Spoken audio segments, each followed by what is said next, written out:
गणपति बप्पा मौर्य। राधे राधे। आप सभी के अपने चैनल अमृत अंश में आप सभी का फिर से स्वागत करती हूँ। आज मैं आप सभी को गणपति जी के 8वें अवतार धूम्रवर्ण अवतार की कथा सुनाने जा रही हूँ। कृपया इस कथा को पूरा जरूर सुनिए और साथ ही चैनल को सब्सक्राइब, लाइक, कमेंट, शेयर जरूर कर दें। गणपति जी के 8वां और अंतिम अवतार धूम्रवर्ण है, जिसे धूम्रकेतु भी कहते हैं।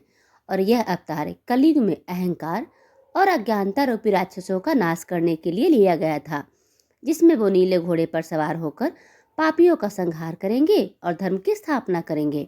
यह मुद्गल पुराण में वर्णित 8 अवतारों यानी वक्रतुंड, एकदंत, महोदर, गजानन, लंबोदर, विकट, विघ्नराज धूम्रवर्ण में से अंतिम है।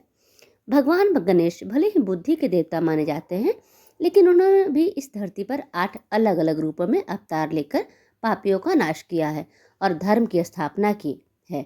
उन्होंने 8 बार न केवल 8 राक्षसों का नाश किया है, बल्कि मनुष्य के 8 दोषों का भी नष्ट किया है। ये अवतार मनुष्यों के 8 प्रमुख दोषों का भी नाश करती है। ये दोष थे काम, क्रोध, मद, लोभ, मत्सर, मोह, अहंकार और अज्ञानता। हिंदू धर्म में कोई भी पूजा पाठ या शुभ काम बिना भगवान गणेश की पूजा करना, आरती उतारे बिना शुरू नहीं की जाती। गणपति जी को प्रथम पूज्य देवता की उपाधि प्राप्त है, इसलिए हर शुभ कार्य में सबसे पहले उन्हें याद किया जाता है। वही शास्त्र में बुधवार का दिन भगवान गणेश को समर्पित है। माना जाता है कि इस दिन भगवान गणेश की पूजा कर उनकी कृपा पाई जा सकती है। मान्यता के अनुसार बुधवार के दिन विघ्नहर्ता भगवान गणेश की पूजा करने से विशेष लाभ होता है। गणेश जी के आखिरी अवतार का नाम धूम्रवर्ण है। इस अवतार की उत्पत्ति अहंतासुर नाम के दैत्य से देवताओं समेत पूरे ब्रह्मांड को मुक्त कराने के लिए हुई थी। पौराणिक कथाओं के अनुसार एक बार ब्रह्मा जी ने सूर्य देव को कर्म अध्यक्ष का पद दिया।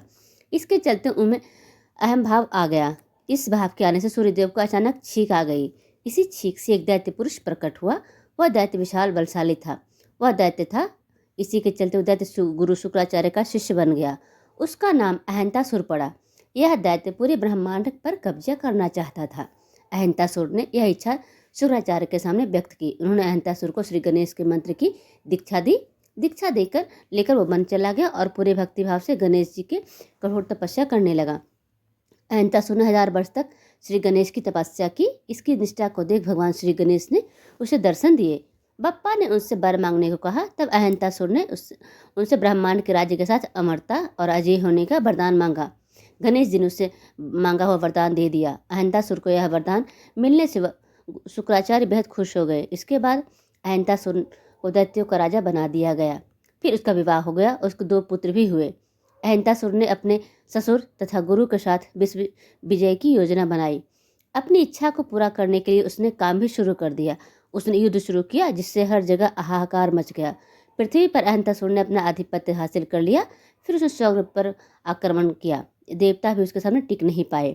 स्वर्ग पर भी उसने कब्जा कर लिया।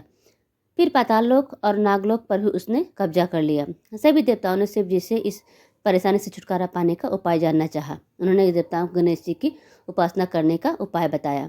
देवताओं ने गणेश जी की आराधना करना शुरू किया और गणेश जी ने उन्हें धूम्रवर्ण के रूप में दर्शन दिए।